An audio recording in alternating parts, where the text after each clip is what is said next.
쿠마 아도나이 베야푸츠 오예베카 베야누스 메사네카 미파네카. 여호와여 일어나사 주의 대적들을 흩으시고 주를 미워하는 자가 주 앞에서 도망하게 하소서. 샬롬 생각하는 성경 홀리아미입니다. 오늘의 말씀은 형제들과 함께 세상에 속해 있던 유다가 자신의 잘못을 깨닫고 회복하게 되는 과정에 대한 말씀입니다. 제가 어제의 말씀에서 요셉의 형제들이 도단에 머물면서 세상의 거주지를 두었다고 설명드렸는데 오늘의 말씀이 그것을 증명하고 있습니다. 1절을 보면 유다가 요셉을 미디안 상인들에게 판 후 어떤 이유에선지 형제들을 떠나 가나안 사람 아둘람 사람과 섞여 삽니다. 혹자는 유다가 요셉을 판 죄책감을 느끼고 자신의 잘못을 반성해서 형제들을 떠났다고 설명하는데 만약 그러했다면 유다는 야곱에게로 되돌아가 믿음의 거주지인 헤브론에 머물러야 했습니다. 그런데 유다는 오히려 가나안 사람들에게로 가서 자신도 가나안의 여자와 결혼을 하고 아들도 가나안의 여자와 결혼시킵니다. 우리는 이를 통해 유다가 제법 오랜 시간 이방사회에 섞여서 이방인처럼 살다가 하나님의 말씀과 언약을 버린 삶을 살고 있음을 알 수 있습니다. 요셉을 판 죄책감을 느껴 반성한 것이 아니라 다른 형제들보다 더 잘못된 길로 가고 있다는 거죠. 그 결과 유다의 아들 엘과 오난이 악해서 죽고 얼마 못 가 자신의 아내마저 죽어버리는데 우리는 하나님의 말씀과 언약을 버린 삶의 열매가 안 좋다는 것을 엿볼 수 있습니다. 그런데 이때 유다는 자신의 삶의 열매가 안 좋다는 인식 자체를 하지 못합니다. 왜냐하면 이방사회에 오래 속해 있었기 때문에 유다의 사고방식은 이미 이방인들과 똑같아졌기 때문이죠. 그래서 악한 것이 악한 줄 알지 못하고 죄가 죄인 줄 알지 못하여 11절에서 내뱉은 자신의 말을 지키지도 않고 너무나 쉽게 장녀에게 유혹당해 며느리 다말과 간음하는 죄까지 저지릅니다. 그리고 24절을 보면 유다는 석 달쯤 후 다말이 임신했다는 소식을 듣기 전까지 자신의 죄에 대해 전혀 죄의식을 느끼지 못하고 있습니다. 그러면서 다른 사람의 죄, 특히 며느리 다말의 간음에 대해서는 아주 예민하게 반응합니다. 그만큼 하나님의 말씀과 언약을 버린 세상에 속한 자의 삶은 자신에게는 무감각 또는 관대하고 타인에게는 예민하여 쉽게 판단 정죄를 합니다. 그런데 이때의 다말은 유다의 모든 상황을 꿰뚫어 보고 있습니다. 그래서 창녀로 자신을 희생하는 엄청난 계획을 세워 유다에게서 담보물을 증거로 획득합니다. 과연 다말은 무엇을 얻고자 한 것일까요? 혹여나 다말이 외로웠거나 아이를 가지고 싶었던 것이라면 유다를 유혹하여 사랑이라는 감정을 얻었을 것입니다. 하지만 다말은 단 한 번의 계획 이후에 다시 침묵을 지키고 있었습니다. 그래서 다말이 붙잡았던 것은 유다의 마음이 아니라 오직 하나님의 법에 의한 법적 정당성이었습니다. 그리하여 26절을 보면 유다도 다말이 내민 증거, 완벽한 법적 정당성 앞에 자신이 무법했던 잘못을 완전히 인정하고 다시 하나님의 법으로 되돌아오게 됩니다. 그래서 유다는 이미 한 번 취한 다말을 두 번 다시 가까이 하지 않고 자신이 지켜야 할 아버지의 경계를 명확하게 지키게 됩니다. 저는 오늘의 말씀이 많은 것을 생각하게 만드는 내용이라고 생각합니다. 유다는 처음에는 요셉을 괴롭히는 작은 잘못으로 시작하여 점점 잘못이 커져갔고 결국 요셉을 죽이겠다거나 상인들에게 팔겠다는 잔인한 범죄까지 도달합니다. 그리고 이때 유다의 법은 무너졌죠. 그리고 법이 무너진 유다는 자연스럽게 무법한 사회로 나아가게 되고 이미 법이 무시되는 사회 속에 있었기 때문에 더 이상 아무런 법의 제재를 받지 않게 됩니다. 그런데 다말의 완벽한 법적 증거를 통해 유다 안에 죽어있던 죄의식이 살아서 발동했고 유다는 죄의식을 느낀 순간 모든 죄로부터 자신을 멈추게 됩니다. 다말의 법적 정당성이 세상에 속하여 무법하게 살아가는 유다를 다시 회복시키게 만든 거죠. 그렇다면 과연 지금의 우리들은 합당한 법의 제재를 받으며 법적 정당성에 따라 죄의식을 느끼고 있습니까? 만약 죄의식을 느끼고 있다면 지금이 바로 회복할 가장 좋은 때입니다. 그런데 너무나 안타깝게도 지금의 교회는 성도들에게 하나님의 법, 율법이 폐지되었다고 가르치기 때문에 더 이상 지켜야 할 법이 존재하지 않고 법을 가르치지 않기 때문에 법적 정당성을 제시할 수도 없습니다. 지금의 교회는 율법을 무시한 무법한 세상과 같기 때문에 법적 정당성 대신 한넘는 은혜와 사랑만 주장하고 있죠. 그런데 오늘 말씀에 기록된 내용에 의하면 법을 무시한 무법한 사랑은 결국 우리를 죽게 만들 뿐입니다. 여러분들이 세상에 속한 사람들을 전도하여 구원하고 싶습니까? 그렇다면 하나님의 법을 가르치십시오. 교회가 세상 속에서 무기력한 성도들을 회복시키고 싶습니까? 그렇다면 하나님의 법적 정당성을 알려주십시오. 왜 예수와를 믿으면 구원받는지 이 질문에 대한 법적 정당성을 알려줄 수 있어야 성도들이 회복됩니다.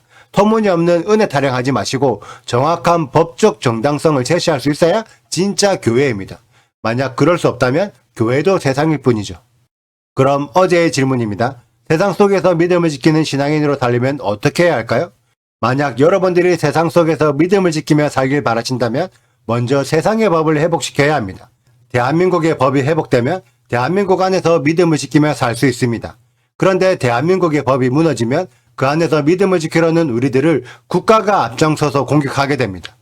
그런데 만약 우리가 세상의 법을 회복시킬 수 없다면 무법한 세상으로부터 구별되어 믿음의 거주지로 터전으로 옮겨야 합니다.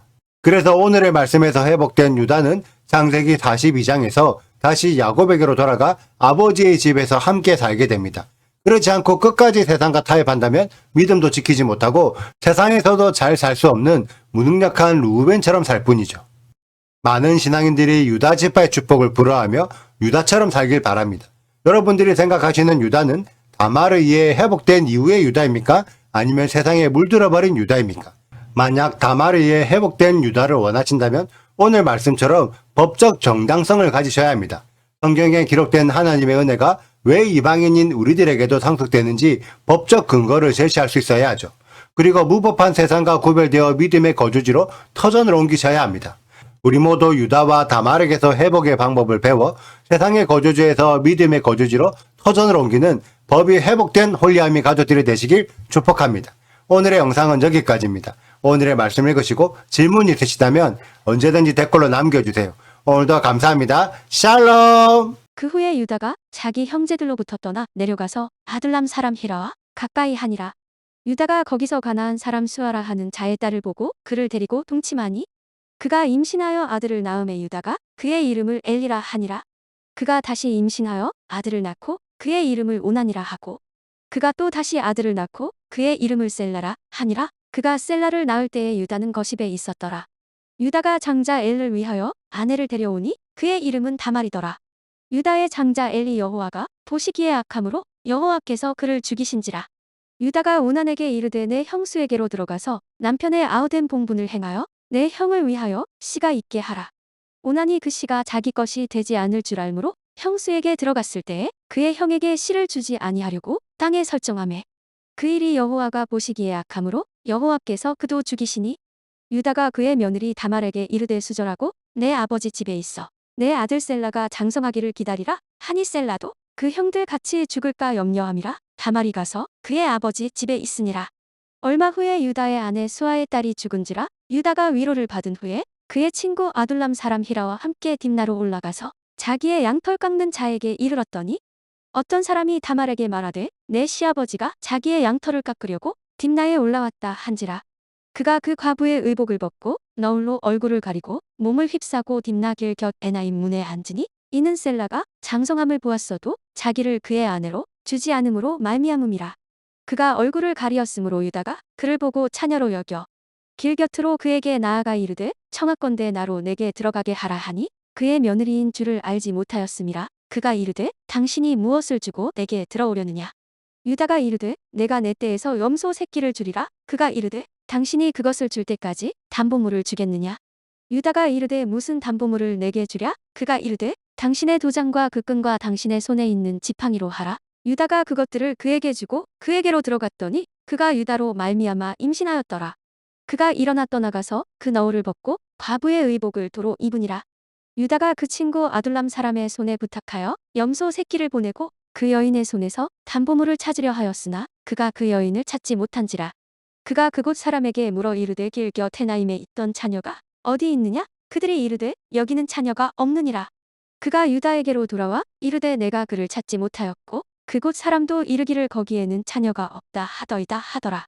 유다가 이르되 그로 그것을 가지게 두라. 우리가 부끄러움을 당할까 하노라. 내가 이 염소 새끼를 보냈으나 그대가 그를 찾지 못하였느니라.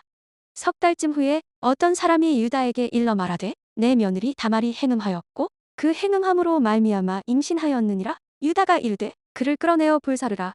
여인이 끌려나갈 때에 사람을 보내어 시아버지에게 이르되 이 물건 임자로 말미암아 임신하였나이다. 청하건대 보소서 이 도장과 그 끈과 지팡이가 누구의 것이니까 한지라. 유다가 그것들을 알아보고 이르되 그는 나보다 옳도다. 내가 그를 내 아들 셀라에게 주지 아니하였음이로다. 하고 다시는 그를 가까이 하지 아니하였더라. 해산할 때에 보니 쌍태라. 해산할 때에 손이 나오는지라. 산파가 이르되 이는 먼저 나온 자라 하고 홍색 실을 가져다가 그 손에 메었더니 그 손을 도로 들이며 그의 아우가 나오는지라. 산파가 이르되 내가 어찌하여 터뜨리고 나오느냐 하였으므로 그 이름을 베레스라 불렀고 그의 형고 손에 홍색 실 있는 자가 뒤에 나오니 그의 이름을 세라라 불렀더라. 구독과 좋아요를 눌러주세요. 그리고 알림 설정도 해주시고요. 사랑과 관심 부탁드려요.